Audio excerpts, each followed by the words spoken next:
Friends, gamers, welcome to the first warship review on the channel. My name is Centurion Tea and this is the HMS Nelson. Now the video is going to be split into two parts. The first half I'm going to be talking about the history of Nelson, when she was built, all of that sort of thing. The second half will be talking about how she performs in game and if it's worth all the free experience to get. So let's get started. HMS Nelson, pennant number 28, was the lead ship of the two Nelson-class battleships built for the Royal Navy, the other being HMS Rodney. Named after Lord Horatio Nelson, she was laid down on the 28th of December 1922 and launched the 3rd of September 1925, being finally commissioned on the 15th of August 1927. Nelson was built by Armstrong Whitworth in Hepburn, South Tyneside, at a cost of £7,504,000. She made partial use of materials prepared for the cancelled Admiral-class battle cruisers Anson and Howe, both of which's names would live on in King George V-class battleships. The Nelson-class design was essentially cut-down versions of the planned G3 battle cruisers, which were cancelled under the constraints of the 1922 Washington Naval Treaty. In fact, the Nelson class was often referred to as the Cherry Tree class because they had been cut down by Washington. And sometimes crews were referred to Nelson as the Nelsol, owing to her outline looking like a Royal Navy oiler. The design of Nelson was to incorporate 16-inch guns to match the American Colorado class and Japanese Nagato class in a ship displacing no more than 35,000 tons. The Nelson was 710 feet long and fully loaded displaced 41,910 tons, but this was fully allowed under the treaty constraints. The treaty limited ships' weight only unloaded, not fully loaded. In order to keep the weight down, the designers came up with some very innovative design features on the Nelsons, including the fact that her boilers are actually behind the engines, which means the engine shafts go through the boiler rooms. In fact, unlike all other Royal Navy battleships, all the way back to Dreadnought, Nelson only has two screws, and though very large, they do limit the power, but this was sort of compensated by having a very hydrodynamically efficient hull, so she cuts through the water beautifully. But being a design built on compromise, Nelson did have some issues, such as her superstructure. Though being very well designed, spacious, waterproof, even to the point where the French copied her for the Dunkirk and Reichslew class, it was very lightly armoured, only being able to reliably protect against splinters and light shrapnel. Nelson also had very clever torpedo protection in the form of internal water-filled anti-torpedo bulges rather than the traditional external ones you see on Warspite and other ships of the Royal Navy. Also, due to the configuration of boiler and engine, Nelson was able to have a shortened armoured citadel, which also reduced weight. She did have another issue, which was she only has one rudder, so slow speed or in reverse, she was known to be a little sluggish to respond. But a very interesting fact on Nelson and Rodney's manoeuvrability was they were the only British battleships never to have bumped the boom gate vessel as they passed through Hoaxer Sound in Scupper Flow. Nelson had a top speed of 23.5 knots, which isn't great, but you know, for all the compromises in that ship, it was very good for what they could squeeze out of it. Nelson was armed with 9 16-inch guns, backed up by 12 6-inch guns in 6 turrets, 3 on each side. Nelson also had a pair of 24.5-inch torpedo tubes, 1 on each side underneath the waterline, and in fact Rodney used hers to great success against the Bismarcks, becoming, if it is true, the only battleship to successfully torpedo another battleship in history. Although her slow speed did limit what Nelson could be used for, she did have quite a active career, much more so than Rodney, which, although taking on the Bismarck, was marred up in Scupper Flow most of the time due to leaking and technical problems, rather like our new aircraft carriers that have just been built for the Royal Navy. Among Nelson's highlights were the Italian long armistice being signed on board, During the bombardment of Normandy, she actually is credited with taking out 5 Tiger tanks that had strayed into the red zone. And, well, a 16-inch shell versus a Tiger tank, it's no contest, really. She also supported Operation Torch and the invasion of Sicily and Operation Salerno. So, in the Mediterranean and the European theatre, she had quite a big career, but she also was then deployed to the Indian Ocean in 1945, seeing out the end of the war, and her final act over there was the formal surrender of Japanese forces in that area on board. After hostilities had ceased, she returned back to Britain as the flagship of the home fleet for a bit. She was then made a training ship in 46 and finally decommissioned in 1948 and used as a target ship for aerial bombing exercises for 7 months. She was then sold for scrap in 1949. Which is a shame, because how nice would it have been to have Nelson preserved, especially alongside the Victory. So what's Nelson like in World of Warships? Well, first things first, she's not your typical premium ship. She actually costs, for experience, 375,000 for experience, to be precise. And the Nelson you get is, as you can see there, the one from 1941, which means she hasn't got her 1945 anti-aircraft suite, which would be unbelievably awesome, but you get decent anti-aircraft. Now, one thing that bugs me, you don't get to use her torpedoes. Yeah, people can say to me, oh, but they're slow, they haven't got much range. Yeah, but do you know how much of a laugh it would be to launch one really, really slow torpedo at a battleship that wasn't watching what you were up to? But they also did it with the Hood as well, which is it's kind of annoying. And I've just shown off there the other 2 Tier 7 British premium ships, the Duke of York and the Hood, and Nelson's guns, I would say, are the best.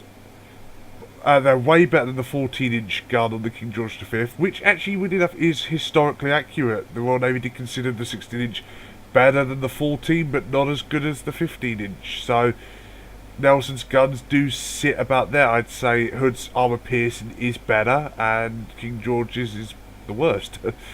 But what makes Nelson's the best, in my opinion, is the armour piercing is good, and the high explosive is excellent. So they've got a good balance. I always found Hood's high explosive a little bit weedy. And as you saw, what I have attached to this, I use my Monarch captain in this, so he has quite a few skills. But I've gone with a secondary build on the Nelson, just purely because you've got a lot of 6-inch guns on the side. I'm pretty sure they're effectively Leander turrets on the side of that thing. And because you could get ambushed from behind, it is good to have the secondaries to sort of ward off those destroyers that are going to try and sneak up behind you. So we're actually into some gameplay now, and it's I'm top tier, which is unbelievably fun. More replay bugs. Oh, that's one thing I just want to quickly say. Wargaming, please put a proper replay system in this game. It's been a while. It's time. But getting back to the Nelson, she is slow, and she doesn't turn that well. I'm going to recommend straight away, you want damage control party on it. You don't want to keep getting set on fire on this thing.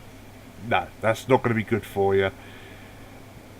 And I would also recommend, I haven't got it at the moment, but the steering modification, so you can get that steering to be a little bit quicker, a little bit crisper.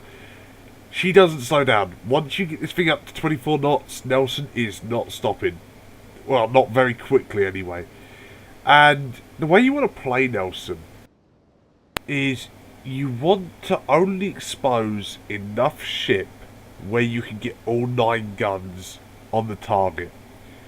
Now, Nelson has an advantage over the, let's say a Zumo, because the Zumo's quite close to Nelson in terms of its turret setup. Whereas the Zumo, though, has 1 facing backwards and 2 forwards, which is a pain in the backside. Nelson's all face forward, which means you can swing those guns from side to side relatively quickly.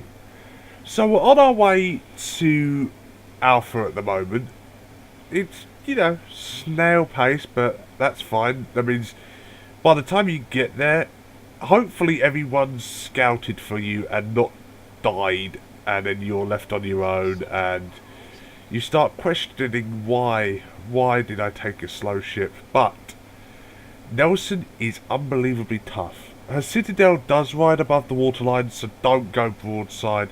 It will hurt, and it will hurt a lot. But she has an excellent damage control party, and as you're going to see, she is surprisingly resilient. But again, keep the ship at that nice angle.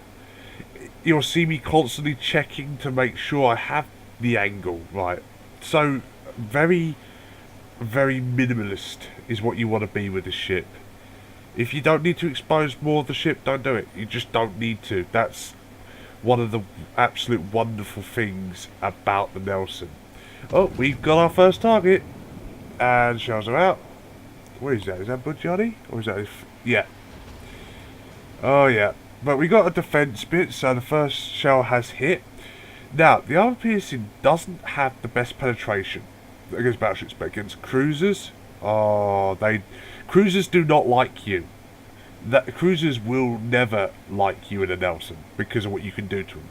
So I'm slowing up behind the island because I can see a lot of enemy, and I'm waiting for the team to catch up, which is a really, really funny thing because Nelson only does 24 knots, and I believe the ships that are coming to support me can do over 30.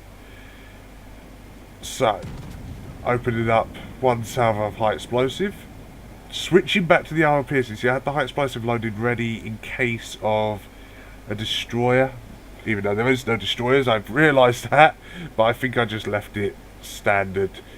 Load high explosive on the first salvo, but then switch to whatever you need later on. Now, Nelson, for me, is the best Tier 7 British battleship. And it does concern me a little bit with that, because King George V was such a Marmite ship for me, and I hated it. I mean, the guns on that thing is awful. Even playing the Duke of York luckily has a great anti-aircraft suite and hydroacoustic sound, that's it. So it does fare a little better, but the 14-inch guns on the King George, they cannot compare to these. These 16-inch guns, oh yeah. This is where the British battleship should be anyway. I mean, if you think about it this way, King George V is the only battleship, apart from I think now the Leon, that has caliber guns smaller than 16-inch, and you don't get 16-inch in the standard tech tree of Britain until Tier 9, which is a bit annoying. Oh, here we go, incoming targets. What is that, maybe that? Oh, Congo. Yeah, I was getting a bit frustrated. Oh, I'm so sorry, Mr. Congo. Oh, I actually feel bad about that because I really do like the Congo. But I think what happened was I thought the team was not actually coming up to back me up, because, you know, like I was sort of sitting there going, Gianni is getting closer. He has 4-kilometer torpedoes, doesn't he? I think I know what he's plotting against me. And then I realised that the team is moving up. They're just, you know, taking their time, as they should do. So I'm putting it in reverse. Don't turn into me. Don't turn into me. Yeah, turn the other way. That's it. I'm the Nelson. I can't turn. Once we're in reverse, we're not stopping. Literally, we will run you over. We're literally the battleship from Spaceballs. You know, we stop for no one. Incoming torpedoes from the Budjani. Turn. And there goes the secondaries. Now, I believe the 6-inch guns on the secondaries only fire armour piercing. Now, I could be wrong on that, but they might do exactly the same as the British cruisers do and fire nothing but armour piercing, which is pretty cool. Oh, there we go, King George V. Alright, he's got his 14-inch guns, I've got my 16s. Now, watch what these 16s do to King George V that goes broadside. Yeah. It was only one good hit there, a couple of overpens. The guns could be more accurate, but for Tier 7, I'll accept the accuracy, because when they actually do properly hit, as you saw with that Congo, they will do a lot of damage. And I just feel the Nelson is more balanced, especially when you get up-tiered. King George V, I was petrified about getting up-tiered. Oh, there we go. a proper salvo landed right in the King George V, and he is now having a very bad day. I think there was that 16,000 damage with one salvo on a King George V. So for me, Nelson is much better. I would much prefer Nelson be the regular tech tree British ship rather than the King George V, but it's not, and we're seeing if it's worth the money. So another salvo off at the King George V, and yep, another good hit, another good penetration on that. You see how I'm just sort of giving myself distance, making sure that, you know, no one's going to sneak up alongside me. That would be really bad. And Nelson also has very, very good gun angles. Like, she can turn her guns almost, I think it's 30 degrees off the beam backwards. So you can get those guns on, and cool guys don't look at explosions, and he's dead. Yeah, Nelson doesn't even need to look at the King George V when he fired that one. Fired that last salvo, didn't even need to look, knew it was going to kill him. And that's the one thing I would say about Nelson is I feel a lot more confident when you get up tier, especially in Nelson, because you've got 16-inch guns. You've got that extra bit of punch to it, and the 14-inch guns on the King George V are so inaccurate, especially compared to Nelson. Nelson's guns, I think, could be a little bit more accurate in terms of, you know, just because, well, I love the Missouri, so of course I want them more accurate. Also, I love the ship, so anything I can do to keep me playing this ship over anything else, I'm going to say. So, just be warned, I'm a little biased because I absolutely adore this ship. But the guns are way more accurate than King George V's 14-inch guns. Even the Duke of York's, I think Hood, yeah, I'd say about the same on the Hood. And they are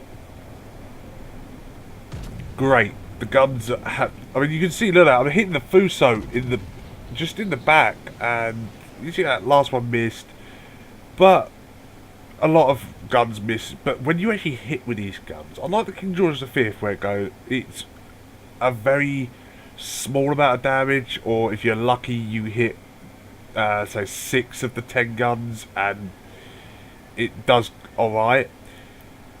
This one, when you hit, if you hit 9 shells on target and they penetrate and they do damage, you saw what happened to the King George V, 16,000 damage, even more. And you don't have to expose a lot of the ship. You know, you can expose only as much as you need, whereas the King George V, if you don't expose the rear a lot, you're going to miss out on 4 of your 10 guns. So you're down to 6 guns, you might as well be sailing around in a Repulse or a Known. Another ship, well, that's a ship that's not even in the game yet, so it'd be nice to see how those actually behave if they're ever added. But why do I keep saying King George V? Well, what I actually mean is the Duke of York, but for me, they're both so similar, it doesn't really matter if I say King George V or Duke of York. One has, catapult fighter and less anti-aircraft, the other has, the premium has the anti-aircraft and the hydroacoustic sound. Does actually make the premium slightly better. Alright, so we've got an Arizona to shoot at. Okay, misjudged it, I think. He might sail into it. Let's have a look. No, he's not going fast enough. Ah, well. Yeah, well over penetration on the bow of that Arizona. And so, I'm sailing it towards B now. Getting up to that tremendous 24 knots. So, but, again, I'm able to keep, 6 of my 9 guns on the target. And it is going to be harder for them to hit me. And incoming shells, and I believe one of those just bounced clean off the deck. Nelson's armour is surprisingly good, especially for how you have to play it. It is really, really good. And good salvo there, right on target. So sailing forward, and because of the perks, my anti-aircraft is better. If this was the 45 version of Nelson, there'd be so much anti-aircraft in the air, I think even Missouri would get jealous. But this is the 41 version, as I've said before, so you don't get as much, but it's reasonable. I'd say Nelson is very well balanced. If you don't play it right, you will suffer quite badly with it. So what I would recommend with Nelson is you need to get used to it, and you need to be willing to put a lot of effort. If you've got the Azumo and you've been using that, you'll probably be better off with the ship. Or if you're using, say, the Dunkirk or the Richelieu, those sort of ships will give you a good idea of how to play Nelson. Incoming aircraft. Okay, right, so I've told my... There you go. Already we've knocked out a bomber. So, ooh, 2. Nice. Yeah, bomber hit, but it set me on fire, but it didn't penetrate. I'm not going to burn the repair party. That would be silly. It's only one fire. Never mind. I've aimed, and now I'm sort of like zooming in and out, because that's why I just went free camera there, because I was constantly scanning around for more aircraft, especially torpedo bombers. You want to turn nice and early.